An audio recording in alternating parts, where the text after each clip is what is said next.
हम जानी।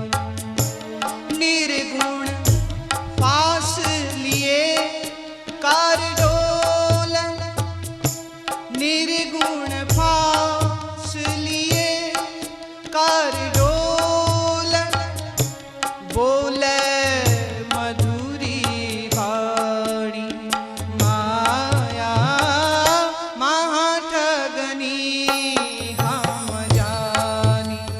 माया महाठगनी हम जानी।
माया के ही सारे रूप हैं। कहा पंडा के मूरत होए बैठी, पंडित है, ब्राह्मण है, मूरत को अल्टीमेट सच में भगवान मान के बैठ गया।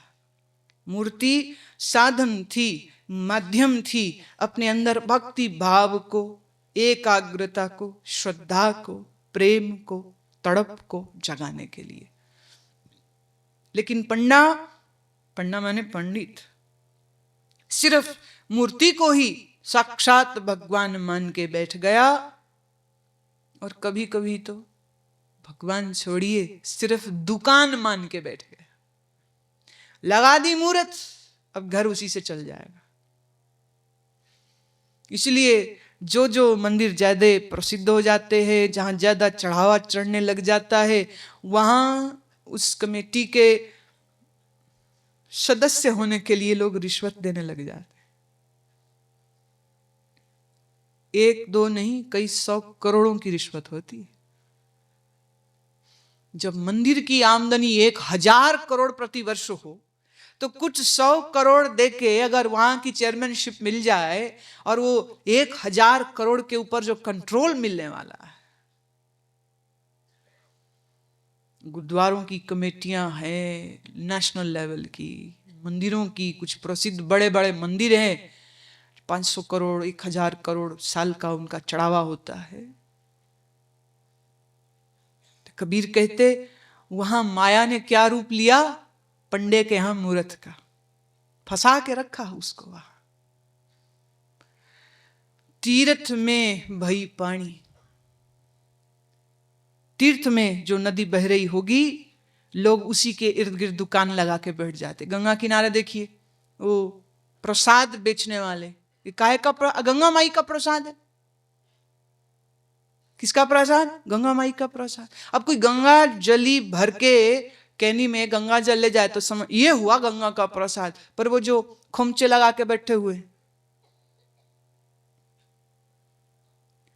ये एक बार किसी तीर्थ की ही घटना है। हम लोग गए तो एक पंडा आया, इतनी थाली लिए, आते ही तिलक, यह अक्षर, फूल, बोले सब हाथ करिए, आचमन करिए। वो तो ऑर्डर देते ना। अच्छा, अच्छे अच्छे लोग बेवकूफ बन जाते उसके सामने। हाथ करो, एल, अक्षर लो, एल, सिर पे रखो, दक्षिणा। बोले हमने तेरे को बुलाया कि हमें तिलक करो, ये इतने तिलक लगाने का दक्षिणा हम अपने आप लगा लेंगे। वो कहते लो जी, ऐसे थोड़ी होता है। तीर्थ में अगर पंडा तिलक लगाए तो पंडे को दक्षिणा देनी पड़ती। मैंने कहा तब अगर पंडे को हम बुलाएं कि आके तिलक लगा। पंडा के मूरत होए बैठी, तीरथ में भई पानी, जोगी के जोगन होए बैठी, राजा के घर रानी। जोग साध रहे थे, महात्मा साधु सेवा करने आया है। माई आई थी माई, बन गई जोगी की जोगण। जोगण बनती सही दृष्टि में तब भी ठीक था, पर जोगन नहीं होती पत्नी। जैसे होता है डॉक्टर डॉक्टरानी, मास्टर मास्टरानी।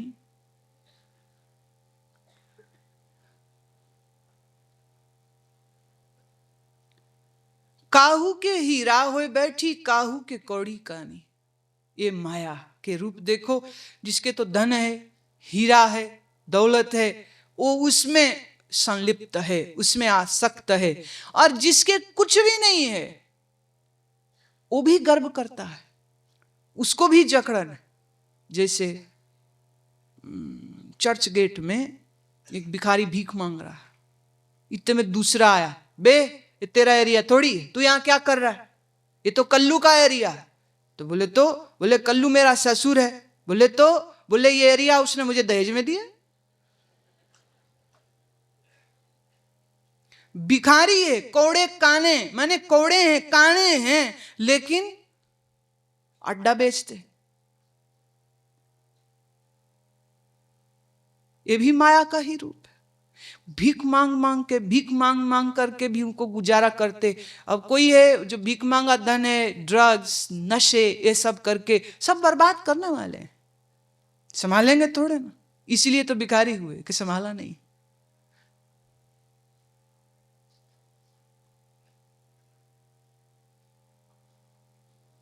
केशव के कमला होए बैठी, शिव के भवन भवानी। कबीर जी ने तो विष्णु जी को भी घेर लिया। उनके पास कौन है? बोले लक्ष्मी। लक्ष्मी क्या है? माया। शिव के पास कौन है? कहा भवानी, माया। लेकिन शिव भवानी रूप माया को साथ लेकर के भी पूज्य है। क्यों? क्योंकि उन्होंने माया को चरणों में रखा है, शीश पर नहीं बैठाया। विष्णु के चरणों में लक्ष्मी है, विष्णु के शीश पर लक्ष्मी सवार नहीं होती है, चरण दावती है, इसलिए विष्णु पूज्य हुआ। लेकिन माया उसके पास भी, मतलब माया के पास रहना ही है तो विष्णु की तरह रहो, ये संदेश है। माया को सिर न चढ़ाओ, गर्व न करो। विष्णु के चरण दाबती है माया। कहत कबीर सुनो हो संतो, ये सब अकथ कहानी। ये अकथ कहानी है। कथे कबीर कैसे कैसे सुनाए, कैसे समझाए। हर आदमी इस माया के घेर में, हर आदमी इस माया के घेर में, कोई बेटी के घेरे में, कोई बेटे के घेरे में, कोई दोते के घेरे में, कोई पोते। किसी का पोता हुआ हो नया नया, पुराना तो थोड़ा ओल्ड चैप्टर हो जाता है, नया नया हुआ हो और कई दफे वो ले आते हैं, मिलाने ले आते हैं कि मत्था टिकाएंगे, ले आए उसको। थोड़ा बड़ा हो तो समस्या और भी ज्यादा, वो ऐसे हो जाती, गुरु माँ को सुनाओ भजन, और वो अकड़ के खड़ा रोज गाता है, आज ही पता नहीं क्या हो गया, तो टाफी देंगे, सुना भजन। आधा घंटा बैठ जाए तो आधा घंटा उसी की कहानी, वो ये कहता है, वो ये कहता है, वो ये करता है, वो ये करता है, वो डांस करता है, वो स्कूल में फर्स्ट आया था। मैं क्या लगा, मेरा क्या लेना देना भाई उससे। लेकिन मैं देख रही होती हूं माया, ये है माया। कई और सयाने होते, वो कहते गोपाल जी है ना, मैंने उनको कृष्ण बोले, ये तो गोपाल है, ये तो गोपाल है, मैं ये गोपाल है। और जो गोपाल जी की ठाकुर सेवा घर के मंदिर में रखी है, उसका दर्शन किए 4 दिन हो गए, पोते को खिला रही गोपाल गोपाल कह के, और मंदिर की सेवा छूटी पड़ी। आदमी अपने रोगों को कैसे छिपाता है, अपनी आसक्ति, अपनी ममता को कैसे कैसे रूप देता है। माया महा ठगनी हम जानी, इससे बड़ा ठग और कोई नहीं हो सकता है। तुमसे तुम्हारी बुद्धि, तुमसे तुम्हारा ज्ञान सब आच्छादित कर देती, सोचने समझने की अक्कल मारी जाती। पिछले दिनों एक पति पत्नी मेरे पास औरंगाबाद से आए और उन्होंने बताया उनकी एक बेटी थी, वो एक्सीडेंटली जल के मर गई। बड़े दुखी थे, परेशान थे, मिलने आए तो वो मुझसे पूछती है, औरत पूछती है मुझसे कि मैं और एक संतान को जन्म दूं, बेटा है एक, बेटे को भी साथ, इसको आशीर्वाद दीजिए, ये स्वस्थ रहे, ये खुश रहे, ये पढ़े लिखे, ये अच्छा बने। मैं समझ रही थी कि वो क्या कह रही है, कि भी एक बेटी को वो गंवा चुकी है, माँ दुखी है, शोक में है, तो उसको चिंता है कि ये मेरा बेटा, वो भी अचानक मरी है। अब उसको चिंता है कि चलो किसी संत का आशीर्वाद मिल जाए, दीर्घायु हो, लंबी आयु हो, कहीं इसको कुछ ना हो जाए। कहती लड़का एक ही है, एक और बच्चा पैदा करूं, आप क्या कहते हो? मैंने कहा देख, पहले ही ममता का इतना दुख भोग रही है और नई ममता क्यों क्यों? अपनी आंख के सामने अब पिता डॉक्टर है, क्या अद्भुत, मौत का भी क्या तमाशा है, किस किस ढंग से किसको किसको आती है। दिवाली में पटाखा फोड़ रही और फुलझड़ी चलाई है, पता नहीं कैसे उसकी चिंगारी उसके कपड़े में लगी, क्या हुआ क्या नहीं हुआ, 80% जल गई एक पटाखे से, एक पटाखे से।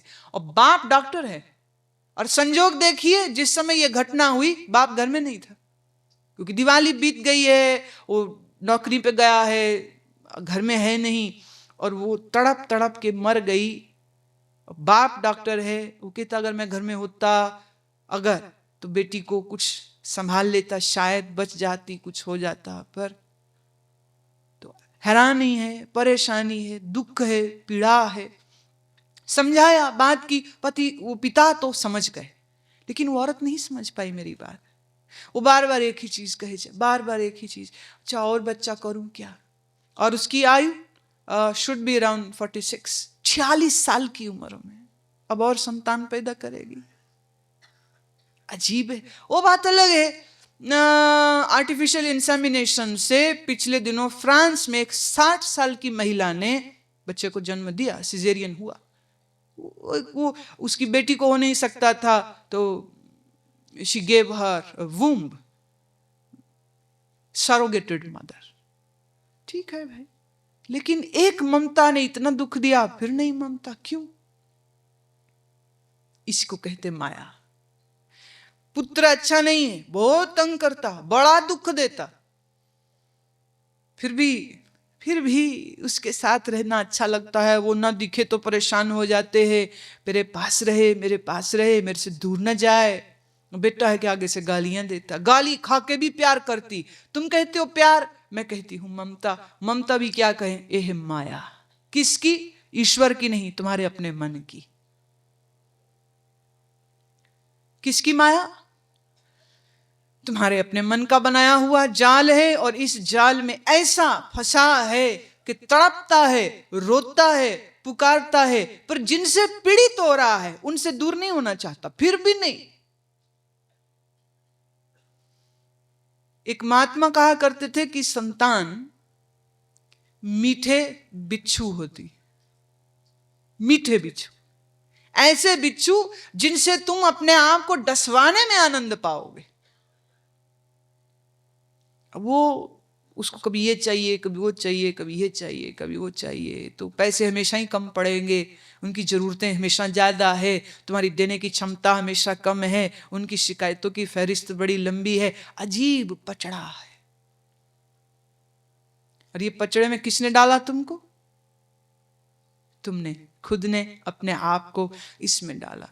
लेकिन एक अच्छी बात जो इसमें निकलती है वो ये कि चूंकि हम खुद फंसे हैं तो हम खुद निकल भी सकते हैं। बाबा बुल्ले शाह के लिए प्रसिद्ध है ना, एक बंदा उनके पास आया, वो कहता महाराज दुनिया नहीं छूटती, दुनिया नहीं छूटती, कोई उपाय बताइए। अच्छा कल आए। कल गया तो उनके घर के आंगन में एक पेड़ था। बुल्ले शाह जी उठे अपने आसन से, जाके उस पेड़ को ऐसे पकड़ लिया और जोर जोर से चिल्लाने लगे, कोई छुड़ाओ, अरे बचाओ। पेड़ ने पकड़ लिया। अरे बाबे को क्या हो गया? अरे भला चंगा है, पेड़ भी किसी को पकड़ता है क्या? कहते महाराज क्या करते हो, छोड़ दो हाथ। हाथ छोड़ो। हाथ छूटते ही आप छूट गए। पेड़ थोड़ी पकड़ता है, पेड़ के कोई हाथ हैं जो आपको पकड़े। बुल्ले शाह तो फकीर है ना, फकीरों के ढंग अनोखे, ज्ञान देने का भी ढंग, प्रैक्टिकल ज्ञान देते। छोड़ दीजिए। और चिल्लाए जा रहे, चिल्लाए जा रहे, सब भीड़ इकट्ठी हो गई। सब देख के हैरान हो रहे, बुल्ले शाह कर क्या रहे? उन्होंने लंबा चौगा हरा पेन रखा है, सिर पे साफी, गले में माला, और पेड़ को झपट्टा मार के खड़े हैं और चिल्ला रहे, कोई बचाओ, अरे छुड़ाओ। पेड़ ने पकड़ लिया। वो बंदे को बड़ी खीज आई। अब 2 मिनट 4 मिनट ये तो लंबा ही खेल चला दिया। तो गुस्से में कहते ए बाबा तेरे को अकल है नहीं की, छोड़ छोड़। तो ये कहते कहते उनका जबरदस्ती यहां से हाथ पकड़ के छुड़ाने के लिए यूं ऐसे मारा ताकि वो जो जकड़ा है हाथ यूं पकड़ा है उसको छुड़ा सके। तो जैसे यहां मारने की कोशिश करी तो दूसरा हाथ जल्दी से बुल्ले शाह ने खोला और टपाक के उसके मुख पे थप्पड़ मारा। कहता गधे, दुनिया को भी तूने पकड़ा है, दुनिया थोड़ी तेरे को पकड़ती। तू मुझे कह रहा अकल करिए, तू मुझे कह रहा होश करिए, तू होश कब करेगा? दुनिया को क्या लेना देना? तुम आज मर जाओ, कल सब भूल जाते। मरो।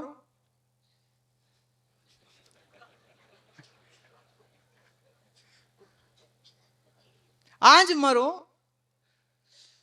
क्या क्या हुआ, क्या हुआ, क्या हुआ, ये हुआ, ये हुआ, ये हुआ। अच्छा जला दिए, जला दिए। चौथा हो गया, हो गया, उठा ला, हो गया, हो, चल छुट्टी, लग जाओ अपने काम, व्यापार, दुकान, जो भी कुछ है।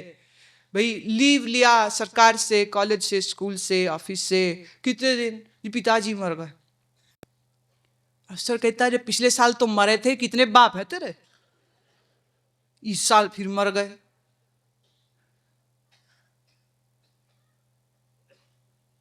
कौन कौन याद करता है? कोई किसी को याद नहीं करता। तुम्हारी निगाह में, तुम्हारी नजर में वाह वाह बस वही रहे। न धन, न यौवन, न घर, न कुटुंब, न परिवार, इनके विषय में न चिंता करो, न चिंता करनी बनती है। चिंता नहीं, चिंतन करिए। भज गोविंदम, भज गोविंदम, गोविंदम भज मूढ़ मते। भजन कर, भाग मत, भजो मत, भागो मत, भजन करो। चिंता ना करो, चिंतन करो।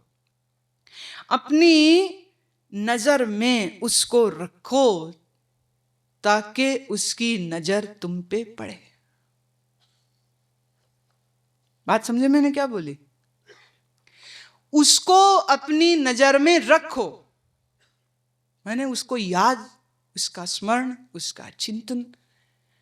उठो सुबह से, देखो एक सूत्र देती हूं तुमको। आप सो रहे हैं, आंख खुल गई, एकदम से मत उठो।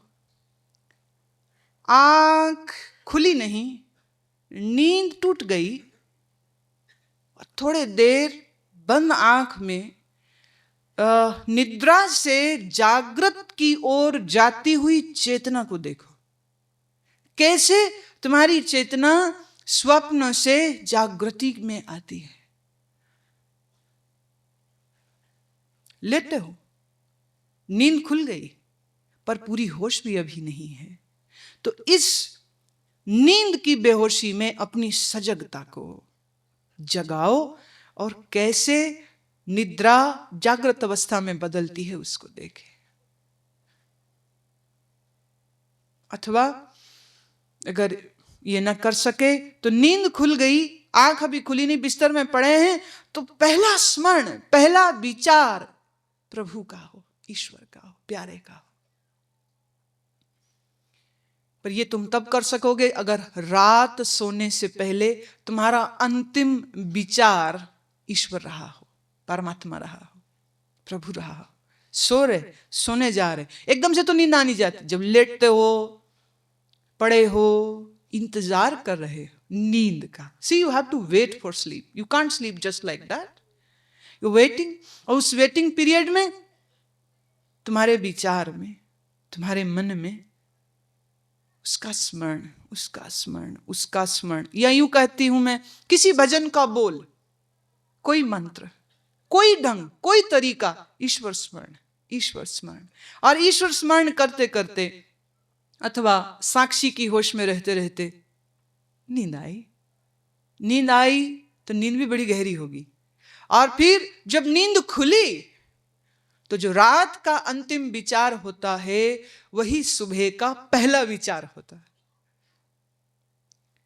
आंख अभी खुली नहीं, नींद टूट गई, तो जय स्मरण करते करते पहला स्मरण उसी का, पहला ध्यान उसी का। जिस दिन ये होगा बहुत अच्छा लगेगा। ऐसे ही मैंने तुम अपने रोजमर्रा के कामों में उस प्यारे को लाओ। भोजन आया, खाओ मत, धन्यवाद दो, शुक्र करो।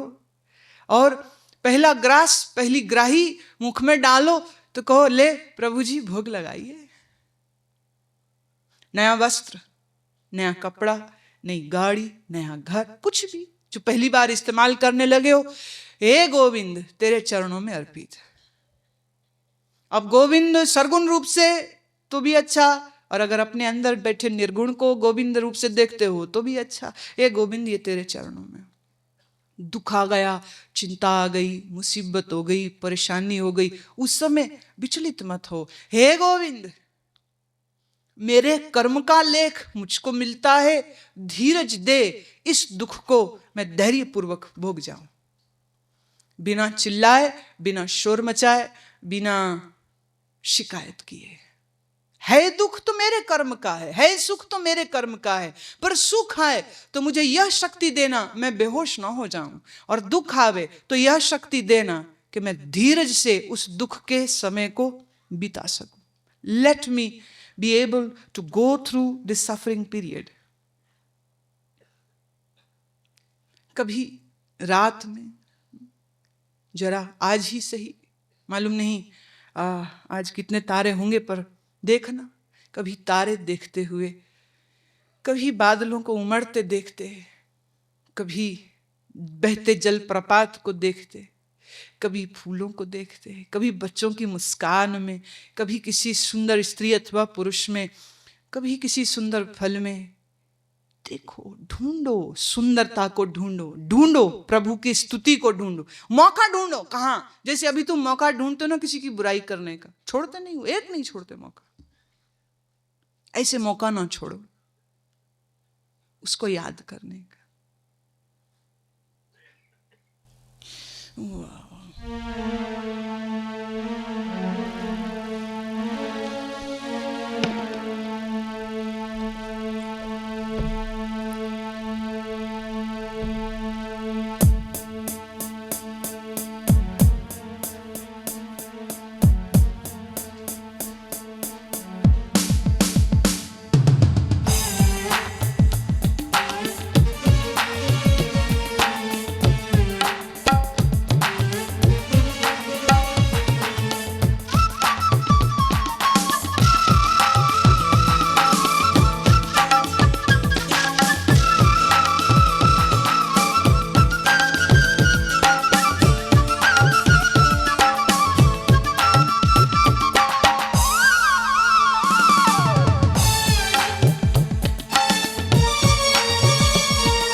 मस्ती में मैं नाचूंगा, आहों को अब नहीं जगा, आहों को अब नहीं जगा।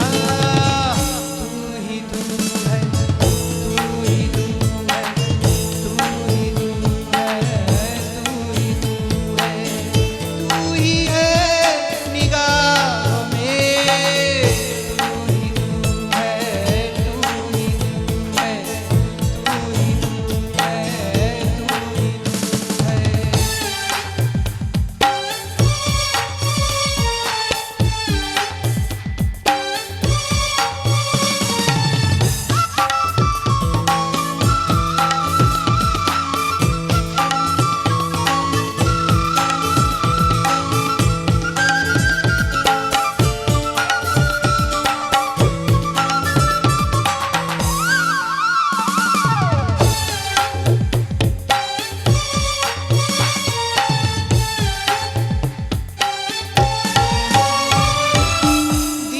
दीवानापन ऐसे छाया, दीवानापन ऐसा छाया, हर जगह तुझे देखूं।